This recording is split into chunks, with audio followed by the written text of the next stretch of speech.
Hello everyone. Welcome to the Belmont Journal, Belmont's own program for hyperlocal news and community affairs programming. I'm your host, Roger Colton. One Belmont end of school year tradition is the all-night party at the high school. The party for Belmont High class of 2020 is just 2 weeks away, and the organizers still need help. The organizers especially seek volunteers to help the all-night chaperoning of the students, as well as to have all hands on deck to help with the cleanup. People who might be interested in volunteering should email Barry Devitt at finmardevitt.com@gmail.com. 35-year Chenery music teacher John McClellan retired last year. POMS, Parents of Music Students, the parent-based organization supporting music in the Belmont Public Schools, has created a scholarship for two students in his name. This past Tuesday, May 22nd, before the string concert at the Chenery, John McClellan announced the winner of the first scholarship. Tonight's award will be going to a string player, obviously, and it's a fifth grader. A fifth grader will be going off to a music camp with the grace of POMS. POMS is awarding them the scholarship for Brendan Hahn. Does anyone know Brendan?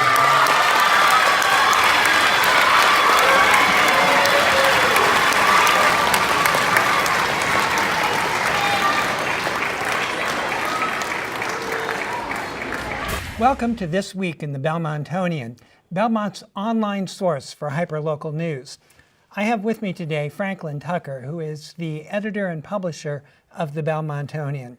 Franklin, there is news coming out of the school building committee about really with details about the construction of the new school. That's right. We have an official date for completion, if you can look 5 years into the future, and it's July 21st, 2023. What happened at the school building committee, which is now renamed the Belmont Middle and High School Committee, building committee, is that the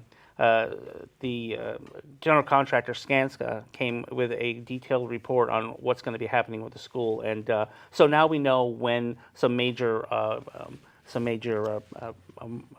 milestones will be happening. As you know, the construction will actually begin on the first day after school, which will be on the 18th or 19th of June. They're going to be putting up fencing, and so that's one of the first things you're going to see is some major fencing around the school to separate where the school building and the construction is going to take place. During the summer you're not going to see much outside other than that scaffolding, and that's because most of the work is going to be inside. They have to prepare the school for the September opening. So they're going to do a lot of work inside, such as take away the little gym and do a lot of asbestos remediation.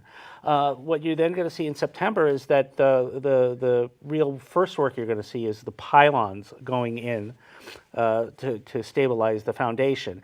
And in November, that's when the steel will start coming up. And they said once that steel goes up, it's going to be quick. And construction, the groundbreaking for all of this actually happens next week. That's right. And that, I gather, is largely ceremonial? Oh, you bet. Everybody who's there. I think it is. I think the reason they did it that date is because there was an opening for the state officials, and they'll come down, as they always, since they're paying 33, 34%, might as well come and help groundbreak for this new school. It will be Tuesday, May 28th at around 11 o'clock. So the public is invited, so come down and have some fun. But there's a need to get there early, I'm told. That's right, because the parking lot, the high school parking lot, will close a little early. So get there or just walk down. We're not that big of a town. Now, one interesting detail, if I can call it a detail, that I heard coming out of the building committee was the fact that they're going to memorialize or capture the entire construction through a camera? That's right. There's the committee authorized purchasing a camera, and they were going to put on one of the large lighting standards that are over at Harris Field, and they'll be pointing over and taking a look at it. And we'll have 5 years worth of still shots, and they'll make a great little movie, you know. Time-lapse photography Exactly. of a sort. Well, let's close the door on that and speak briefly about town meeting, because the second part of town meeting is coming up, and this has to do with the budget. The town budget is up. That's right. We're seeing major increases in just the amount that is being spent on both the town side, but especially the school side. In the last 5 years, the school budget has increased by 40%. I mean, from 43.6 million in fiscal year 15 to 60.6 in fiscal year 20, which will be approved or not approved in this coming session of town meeting. Surprising thing is that we really don't see any pushback. It's an amount of money, I think, that people I don't know if grudgingly, but Except as necessary. That's right. It's something that education is an important part of the Belmont lifestyle now. So we are going to approve the school budget and the town budget, but you don't expect fireworks. Nothing really of special interest or anything like that. I think, you know, when you have very competent people, when you look at the capital budget, which is done by Anne Marie Mahoney. I mean, this is not done slipshod, and you know, the warrant committee has done a great job as always to really look at each and every detail. So it's not controversial, and they do a good job. The town does a very good job in keeping people at least informed who want to be informed. Thank you very much. We'll talk to you next time. Thank you.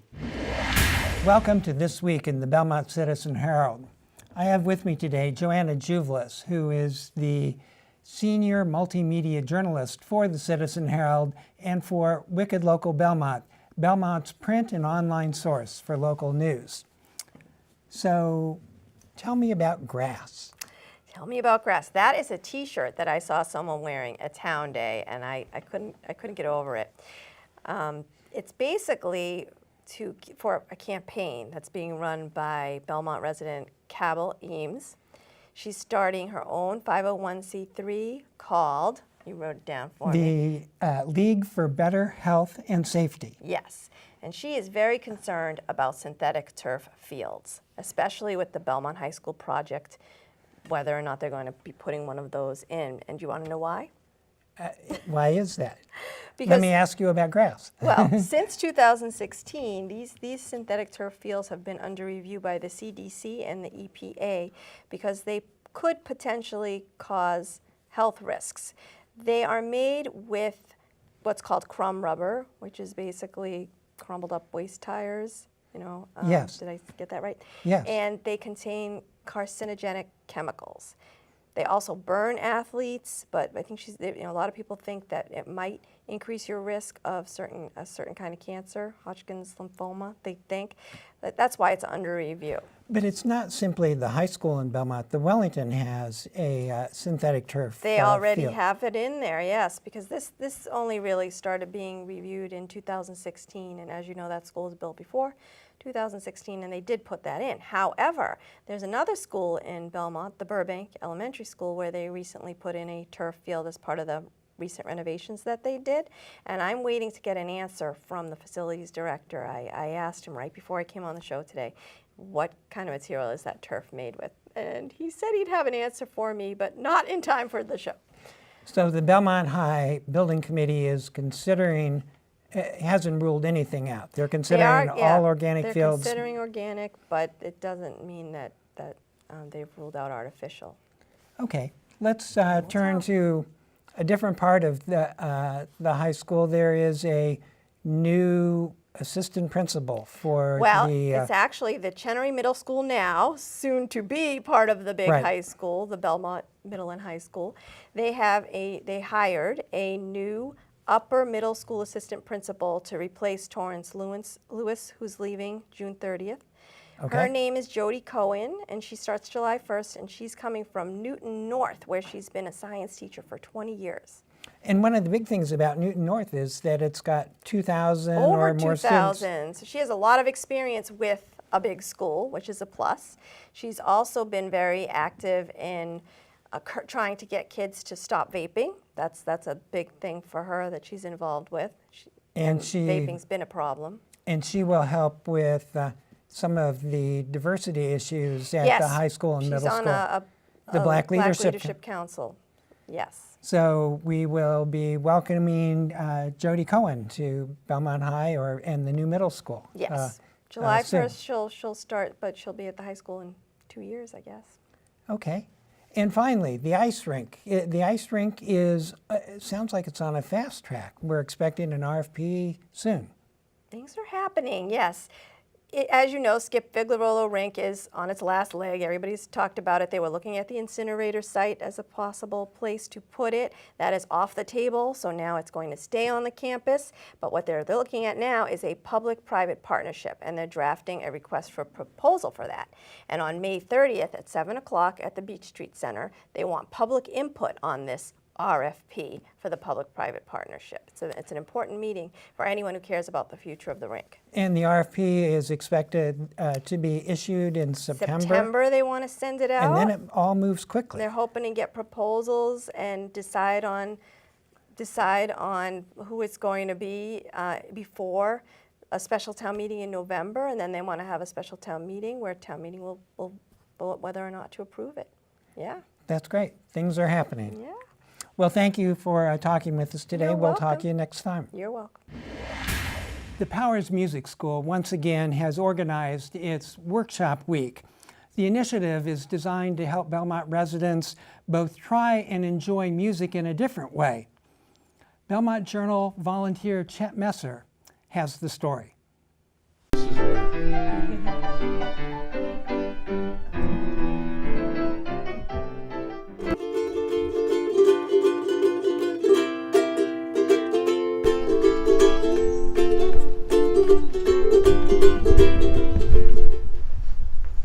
Hi, I'm Kelly Weber. I am the Director of Marketing and Communications at Powers Music School.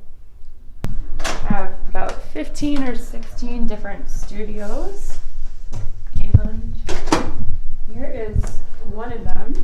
Some of the workshops will be held here if they are more than 5 or so people, probably. Total, we have about 50 to 55 workshops each time we run it. So they start on Tuesday, May 28th, I believe. They run through Saturday, June 1st.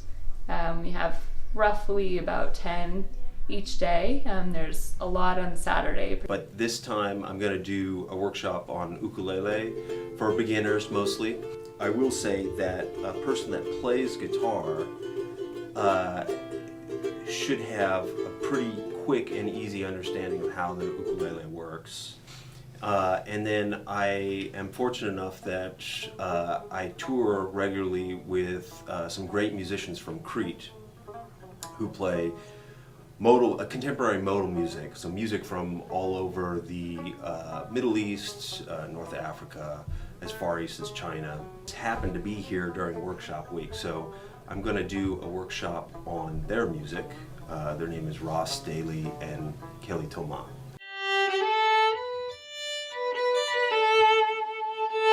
Recently moved to Boston last summer, and before that I taught in New Jersey for many years. So I taught my first lesson when I was 17. When I left New Jersey, I had 60 students.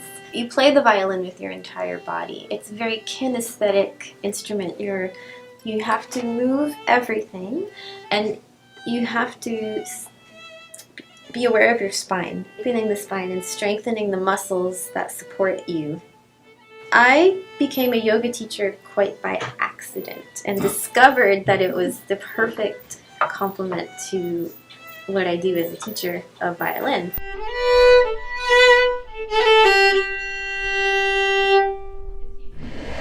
Here's BMC's Jane Peters to tell us about all there is to do in Belmont in the coming week. Hi everyone, I'm Jane and this is your community calendar for next week. This year's Memorial Day Parade starts in Cushing Square at 11 a.m. on Monday. The parade will pause for a ceremony at the Grove Street Cemetery before concluding at BHS. This year's speaker is 1996 BHS graduate Chris Lassard, a Newton firefighter, former director of Massachusetts Fallen Heroes, and an active duty combat veteran. The groundbreaking of the new Belmont Middle and High School takes place at BHS on Tuesday at 10:45. Join the Belmont High School Building Committee in celebrating the start of this huge project for Belmont. If you're getting close to Medicare eligibility, Blue Cross Blue Shield of Massachusetts will be visiting the Beach Street Center on Tuesday at 5:30 to discuss Medicare options, whether you're planning to retire or continue to work. Bring your questions. This seminar will help you be confident you're making the right health coverage decisions. Wednesday is an early release day in Belmont, and you can enjoy free ice cream at the Mad Science Party Lab at noon. Use science to make test tube toppings, Rice Krispie Brains, dry ice root beer floats, and even make your own ice cream. Elementary and middle school students are invited to participate in the Belmont Youth Commission's scavenger hunt on Wednesday at 12:30. Students will have 2 hours to complete the 10-question scavenger hunt. The first student to return their form and correctly answer each question will win a free summer pool pass to the Underwood Pool. Pick up your form at 12:30 at the Youth Commission table in front of People's United Bank. Art from students in Belmont Public Schools will be on display until Sunday, June 2nd at the Belmont Gallery of Art. A reception for grades K to 4 will be held on Wednesday at 6:30, and a reception for grades 5 to 12 will be held on Thursday at the same time. Celebrate the talents of Belmont students by supporting this show. Belmont Books hosts authors Randy Susan Myers, Juliette Fay, and Meta Wagner in a reading to benefit Rosie's Place on Thursday at 7 at Belmont Books. Rosie's Place provides a safe and nurturing environment that helps poor and homeless women maintain their dignity, seek opportunity, and find security in their lives. All proceeds from the event goes to Rosie's Place. A special event for Arlington residents titled Arlington Explores the Museum is extended to Belmont residents on Friday evening from 5:30 to 8 at the Charles River Museum. Visit Eventbrite for tickets and more info. RSM Belmont and Lexington, in cooperation with FinHive, present Monopoly Math on Saturday from 5 to 6:30. Can a game of Monopoly teach us to be financially responsible and win big while collaborating with other players? Kids can get clarity of the underlying math and find a new way to corner the market in your favor. Find out the secrets of the game, how to score the most rent, and win. And that's all for next week. If you'd like your event featured in Belmont Journal's community calendar, you can send your event info to jane@belmontmedia.org. In sports, the Belmont High varsity rugby team continues to do well this spring, having lost only once. Here are some highlights of the boys' varsity rugby game against the Bavarian Hawks.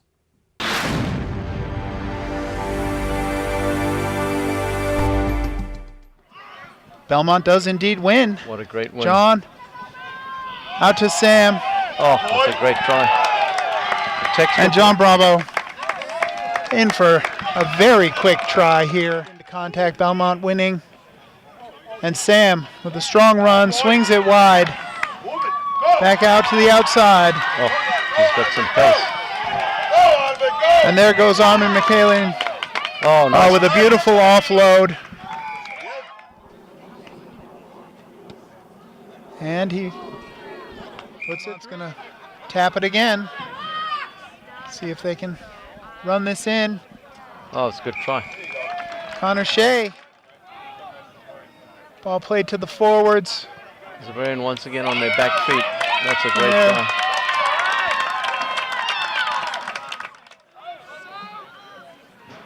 Out to the backs.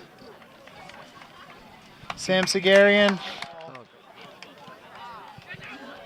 Belmont wins quickly, swings the ball wide to John. Oh, that's just a great try. Oh my goodness. Belmont winning. Ball spun out. Oh, that's beautiful play. Oh, that's a nice cut inside by John Bravo. Picked up. Oh, that's a nice. Oh, what a nice offload. Belmont presents cleanly to Sam. To Max for the score.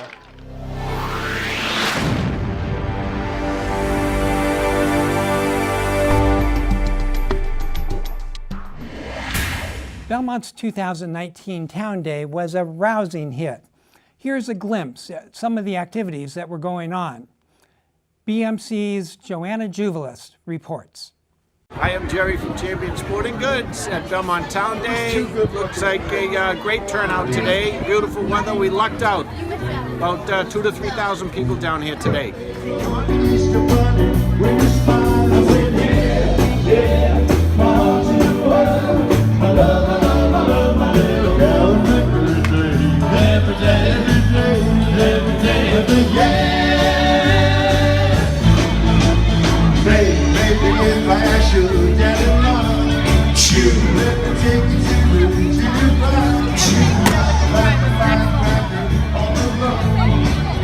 One time for Gingy.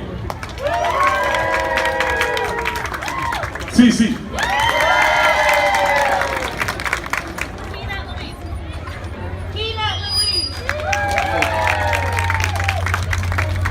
All right, so the winner today is CC. Give a big round of applause to CC. Good job to CC with the cake. Congratulations.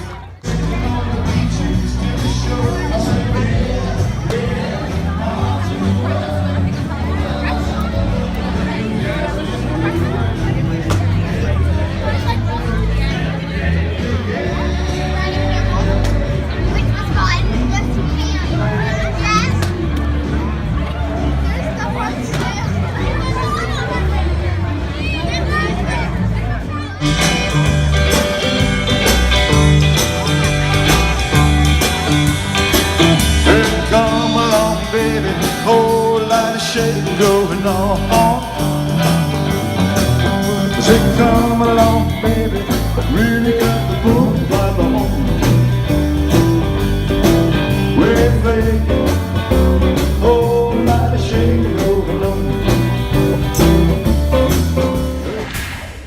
The pre-prom promenade is always a milestone for Belmont High School seniors who will be graduated in early June. BMC's Jane Peters presents some highlights from this year's promenade. You can watch the entire ceremony on the BMC community television stations, or you can stream it online at belmontmedia.org.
Well, that's it for this week's edition of the Belmont Journal.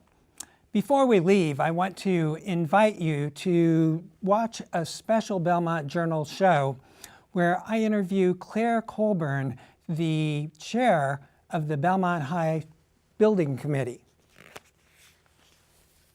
As we sign off, let's watch what else is available on the Belmont Media Center's community television stations. Thanks for watching. I'm your host, Roger Colton. I will talk to you again next time.